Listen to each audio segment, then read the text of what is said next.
देश में 71,000 के करीब कोरोना मरीज का आंकड़ा इस बीच पहुंच चुका है। ताजा अपडेट आपको बता दें, देश में कोरोना मरीजों की संख्या बढ़कर 70,756 हो चुकी है। अब तक कोरोना के एक्टिव केस हैं 46,008। देश में 22,454 कोरोना मरीज ठीक हो चुके हैं और अब तक 2,293 लोगों की जान जा चुकी है इसी कोरोना के चलते। तो अब आंकड़ा 70,000 के पार पहुंच चुका है और अब तक 40,000 से ज्यादा केसेस अभी तक एक्टिव केसेस हैं, लेकिन 22,454 मरीज अब तक ठीक होकर घर की ओर वापस भी जा चुके हैं। लेकिन दुख की बात यह कि 2,293 लोग अब तक मौत के मुंह में समा चुके हैं। देश में 71,000 के करीब पहुंच चुका है कोरोना मरीजों का आंकड़ा। 70,756 ये करंट अपडेट कोरोना पर। 22,454 रिकवर हो चुके हैं अब तक। 2,293 की अब तक मौत हो चुकी है।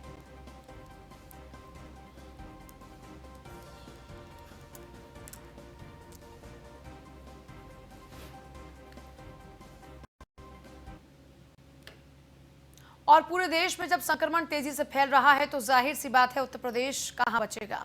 उत्तर प्रदेश के भी 74 जिले संक्रमण के साए में हैं। यूपी में लगातार कोरोना का ग्राफ बढ़ रहा है। उत्तर प्रदेश में भी आंकड़ों में इजाफा। कोरोना के एक्टिव केस हैं 1,774 और 1,759 मरीज अब तक उत्तर प्रदेश में ठीक हो चुके हैं। तो यूपी में एक्टिव केस हैं 1,774, 1,759 कोरोना मरीज ठीक भी हो चुके हैं। जितने एक्टिव केस हैं फिलहाल लगभग उतने ही रिकवर भी हो चुके हैं।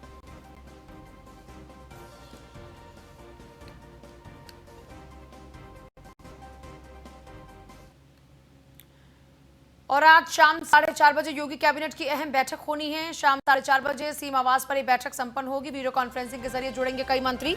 कई अहम प्रस्तावों पर कैबिनेट की मंजूरी इस दौरान मिलेगी। कोरोना संकट काल को देखते हुए कई अहम फैसले होंगे। कैबिनेट वार सर्कुलेशन पास किए जो कई प्रस्तावों पर चर्चा होगी और मंत्रियों को जानकारी देंगे। इन्हीं पर सीएम पीएम मोदी की कल हुई वीडियो कॉन्फ्रेंसिंग के बारे में मंत्रिमंडल और सहयोगियों को जानकारी देंगे सीएम। 17 मई के बाद भी में लॉकडाउन के हालात को लेकर भी इस बैठक में चर्चा होगी। लॉकडाउन जारी रहने की स्थिति में बढ़ाई जाने वाली जन सुविधाओं को लेकर होगी बातचीत। कई अहम फैसलों पर निर्णय कैबिनेट सहयोगियों की सहमति से ले सकते हैं। सीएम योगी लखनऊ में मौजूद मंत्री कैबिनेट बैठक में शामिल हो सकते हैं और जो नहीं पहुंचेंगे वो वीडियो कॉन्फ्रेंसिंग के जरिए इस कैबिनेट का हिस्सा होंगे। तो शाम 4:30 बजे होगी ये बैठक।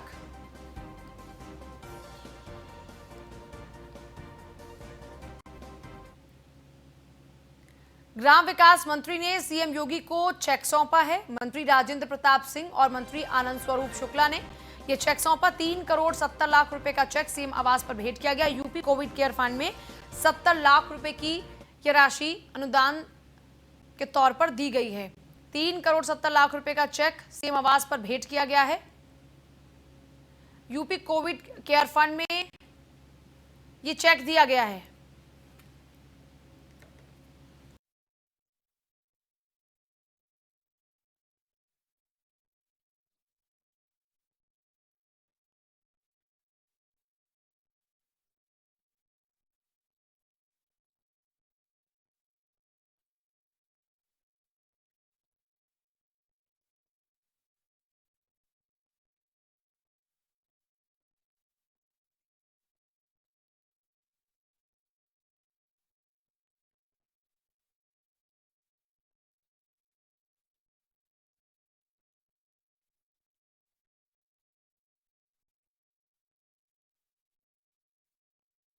केयर फंड में यह 3,70,00,000 रुपए की राशि दी गई है।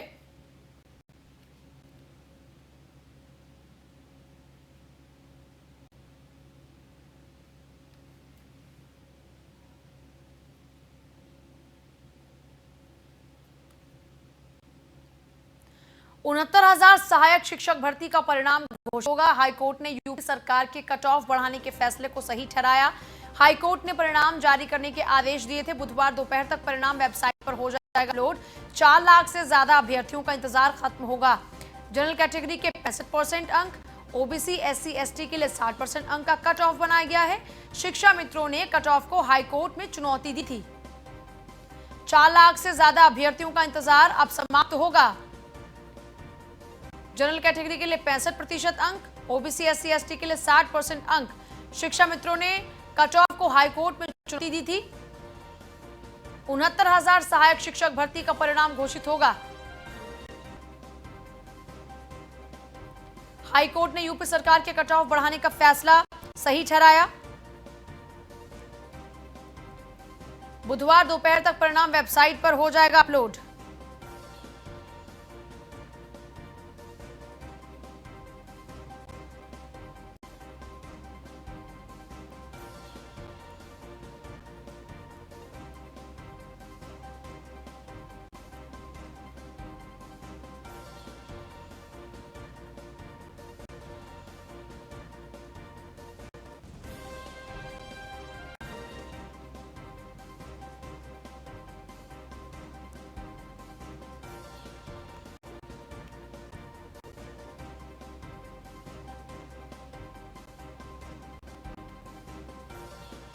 देखिए, जनरल वर्ग के लिए 65% अंक, ओबीसी एससी एसटी के लिए जो कट ऑफ के लिए परसेंट है वो है 60% का।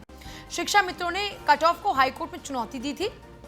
69,000 सहायक शिक्षक भर्ती का परिणाम अब घोषित होगा।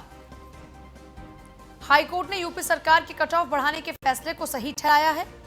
शिक्षा मित्रों ने इसी को लेकर चुनौती दी थी, लेकिन कोर्ट ने सरकार द्वारा उठाए गए कदम को सही ठहराया। बुधवार दोपहर तक परिणाम वेबसाइट पर अब अपलोड हो जाएंगे। यानी बुधवार को ये इंतजार खत्म हो रहा है। 4 लाख से ज्यादा अभ्यर्थी थे जो लगातार इंतजार कर रहे थे। अब उनका इंतजार जबकि खत्म हो रहा है तो जाहिर सी बात है उनके चेहरे पर मुस्कान होगी। कोरोना के संकट काल में अगर कहीं भी थोड़ी राहत मिले तो चेहरे पर मुस्कान बनती भी है।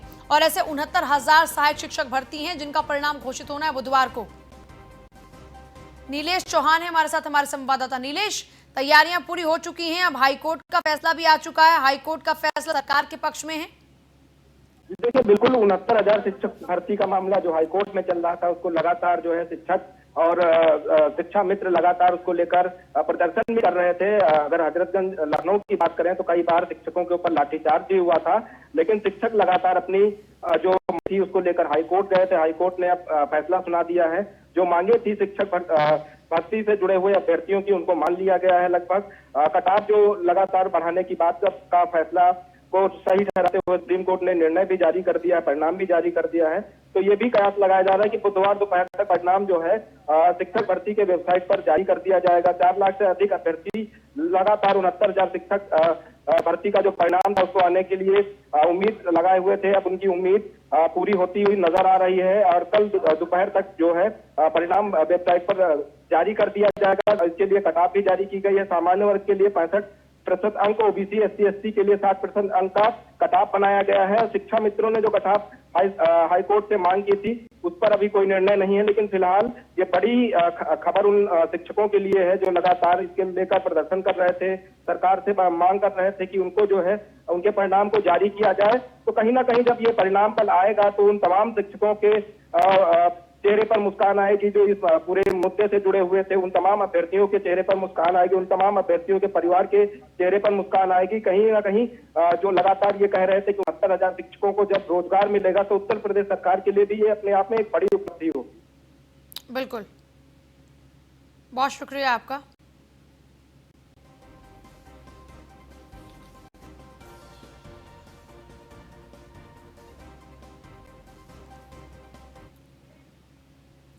खबर गाजियाबाद से। खोड़ा क्षेत्र में सेक्टर स्कीम लागू हो चुकी है। नोएडा और पूर्वी दिल्ली में भी सेक्टर स्कीम लागू करने की सिफारिश डीएम अजय शंकर पांडे ने मामले में पत्र लिखा है। डीएम ने नोएडा डीएम कमिश्नर पूर्वी दिल्ली के सीपी को भी पत्र लिखा है। खोड़ा में कोरोना के बढ़ते हुए केस पर सीलिंग और सेक्टर स्कीम लागू हो चुके। देखिए, खोड़ा में तेजी के साथ में आंकड़े आने शुरू हुए जिसके बाद से खोड़ा को सील किया गया और क्योंकि बिल्कुल सटा हुआ है नोएडा से भी ये खोड़ा और ऐसे में दिल्ली से भी, तो अभी फिलहाल दोनों ही जगहों से मदद मांगी जा रही है और उनसे भी बातचीत की जा रही है। खोड़ा क्षेत्र में सेक्टर स्कीम लागू हो चुकी है। सेक्टर्स और जोन में बांटा गया है इस खोड़ा को। नोएडा और पूर्वी दिल्ली में भी सेक्टर स्कीम लागू करने की सिफारिश की जा रही है। डीएम अजय शंकर पांडे ने इसी मामले में पत्र लिखा है। डीएम ने नोएडा डीएम, कमिश्नर और पूर्वी दिल्ली के सीपी को पत्र लिखा है।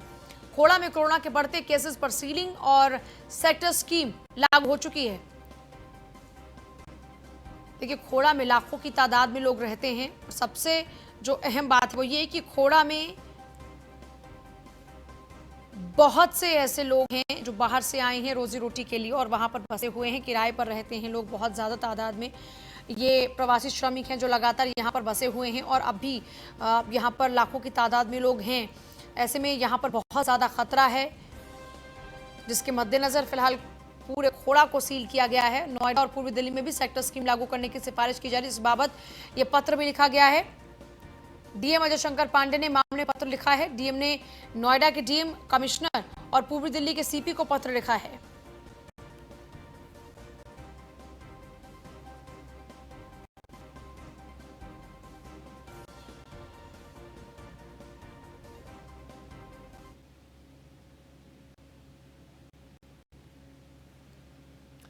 तो डीएम अजय शंकर पांडे इसी बाबत पत्र लिख चुके हैं। डीएम ने नोएडा के डीएम और कमिश्नर को लिखा है, पूर्वी दिल्ली के सीपी को पत्र लिखा है। सेक्टर स्कीम लागू करने की सिफारिश को कर रहे हैं। शिवम गौतम हमारे साथ है। शिवम, गाजियाबाद प्रशासन ने अपने स्तर पर जो करना था वो कदम उठा लिया है और अब दिल्ली और नोएडा से भी सहयोग की आशा की जा रही है।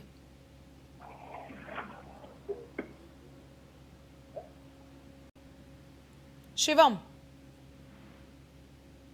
गाजियाबाद के खोड़ा इलाके को पूरी तरह सील कर दिया गया था। उसके बाद सेक्टर स्कीम लागू गई, क्योंकि गाजियाबाद में जो लगातार कोरोना की चेन बनती जा रही थी वो खोड़ा से जुड़ी हुई थी। अब तक 17 केसेस गाजियाबाद के खोड़ा इलाके के सामने आए हैं।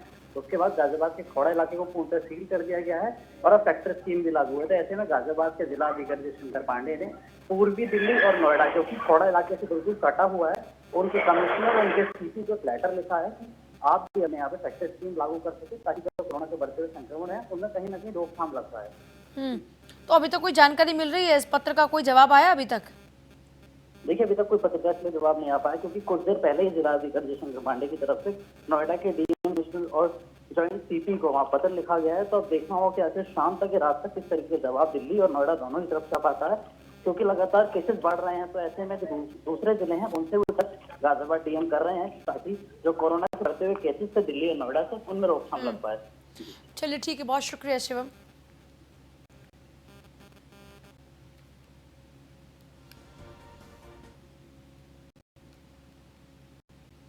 और नोएडा में एक बार फिर से शर्मसार हुई है मानवता। सेक्टर 33 में अस्पताल के सामने शव मिला। गार्ड की वर्दी पहने 35 साल युवक का शव मिला। हॉस्पिटल पर मौत होने के बाद शव फेंकने के आरोप है। स्वास्थ्य विभाग की शिकायत पर थाना सेक्टर 24 में एफआईआर दर्ज। दीपन सिंह हॉस्पिटल और कर्मचारियों पर एफआईआर दर्ज हुई है।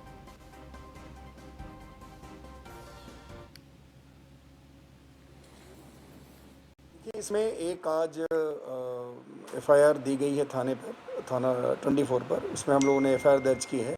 उसमें बेसिकली कंप्लेनेंट का ये कहना है कि एक हॉस्पिटल है सेक्टर 33 में, वहाँ पे उस हॉस्पिटल के गेट के बाहर ही एक डेड बॉडी मिली थी कल, और उसमें कहीं ना कहीं जांच में हॉस्पिटल का नेग्लिजेंस पाया गया और वो एफआईआर जब दी गई तो हम लोगों ने उसको अभी दर्ज किया है और उसमें इन्वेस्टिगेट कर रहे हैं और जो फाइंडिंग्स होगी उसके हिसाब से अग्रिम करवाएंगे। कल ही रात को यह सूचना प्राप्त हुई थी कि एक व्यक्ति की मौत हुई है जनपद में स्थित एक निजी हॉस्पिटल के बाहर। तो उस सूचना प्राप्त करते ही मुख्य चिकित्साधिकारी को निर्देशित किया गया और पुलिस से भी अनुरोध किया गया कि तत्काल मौके पर पहुंचकर कार्रवाई करने के लिए, और उसके उपरांत मुख्य चिकित्साधिकारी द्वारा मेडिकल टीम्स भी भेजी गई और उनके द्वारा खुद भी मौका मुआयना करते हुए कानूनी कार्रवाई सुनिश्चित की जा रही है। यह डिटेल मुख्य चिकित्साधिकारी द्वारा बुलेटिन के माध्यम से दी जा चुकी है। तो मैं अनुरोध करूँगा कि आपको भी उसका एक कॉपी उपलब्ध करा देंगे कि उसका तथ्यों के जो फैक्ट्स है, तो टीम्स की रिपोर्ट्स है और उसमें जो एक्शन ली गई है वो सारे आपको उपलब्ध